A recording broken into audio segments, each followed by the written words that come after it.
I'm always interested in any kind of cash, petty or otherwise.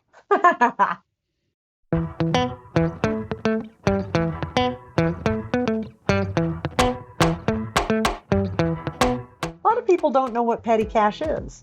So let's start by just talking about what petty cash is, Earl. Tell me what is petty cash. Okay, well, petty cash is the monies that you keep on hand to do business with your customers. If you have walk in customers who come into your store, most stores will have some funds on hand to give change back to their customers.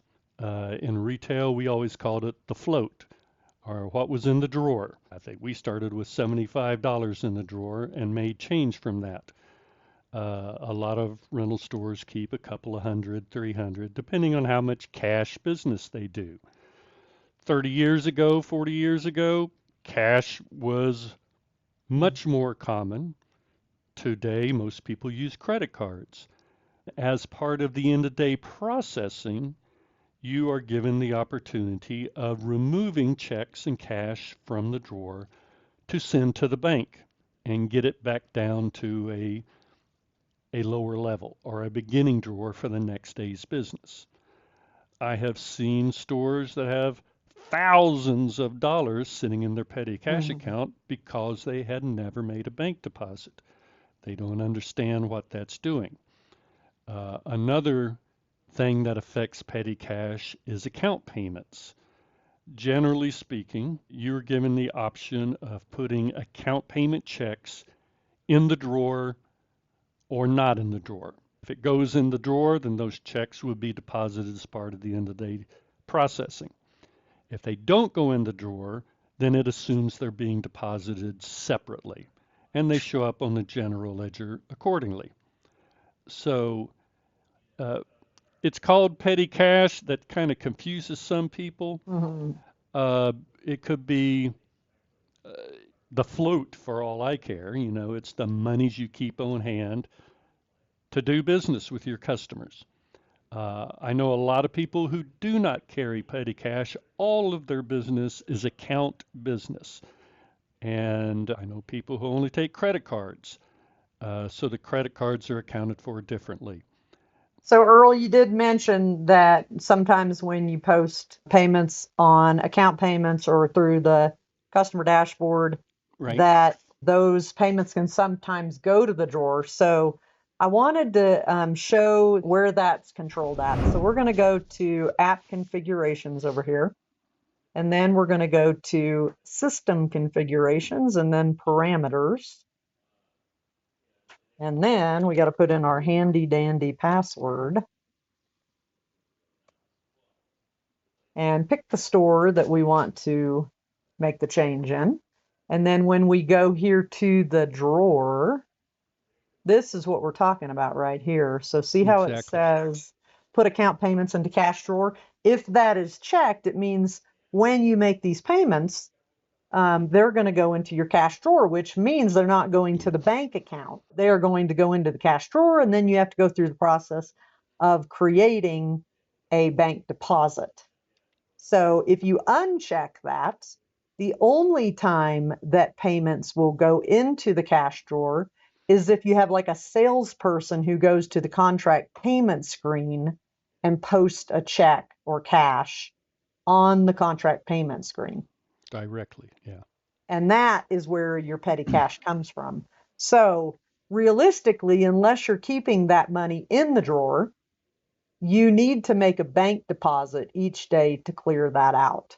Correct. Now, let's take a look here and see if we have anything sitting in our drawer. So we're going to go over here to the end of day menu, and then we're going to go to deposit slip. Oh, and look at that. Look at all the stuff that we have in here. Exactly. So what we can do here is we can just click deposit all and then create the deposit to clear out our drawer. Or we can use currency if it's not checks and we have because we still have $9,000 in the drawer. If all these checks have gone into the bank and this cash has gone into the bank, then all we have to do is create our deposit, which will take us back to our $200 carryover, assuming you have a carryover. If you don't, most companies don't. Like Earl said, most companies are not carrying cash in the store. But if you're looking at your GLs and you have this petty cash carryover and it keeps fluctuating, it keeps going up, keeps going down, it's because you have money going into the drawer. And what you need to do is you need to determine whether that money has actually gone to the bank. And if it has, create a bank deposit. And if it's not, and you have the carryover is perfectly fine. But when we have companies who have $1 million, or in this case, $23,000 in the drawer, that's probably not right. So take a look at it. Make sure if you've taken it to the bank that you have deposited within point of rental so that your bank account, when it pushes over into your GLs, it matches what's actually in your bank account. When you have checks sitting in the drawer and your end of day happens, it actually rolls to cash. True, but the checks will still be listed here If you go backwards? if you go back a day Yeah. to deposit, So, if you want to create a deposit slip. You could just put it all under cash, the net effect is the same. You just don't get a listing on your deposit slip of of the those checks. checks, which Yeah. is nice to have. It's your accounting tool to make sure those checks were deposited. So we've deposited our checks. We didn't deposit the cash. So if we come back here and we decide we want to go ahead and deposit the cash as well, we can put in what our currency is we want to deposit. So in this case, we'll leave 200 in the drawer. So we're going to put 94, 92, sorry, and look, my eyes are old. All right, so now we're going to have 200 in the carryover. We could do this along with the deposit of the checks. We just did this as a separate one. But now we're just going to click finalize again. And then yes. And then that's going to take our drawer down to the 200. And if we go back in here again, now we can see we have a carryover of $200 here. And we can see as of today what we took out of the cash and what we took out of the checks.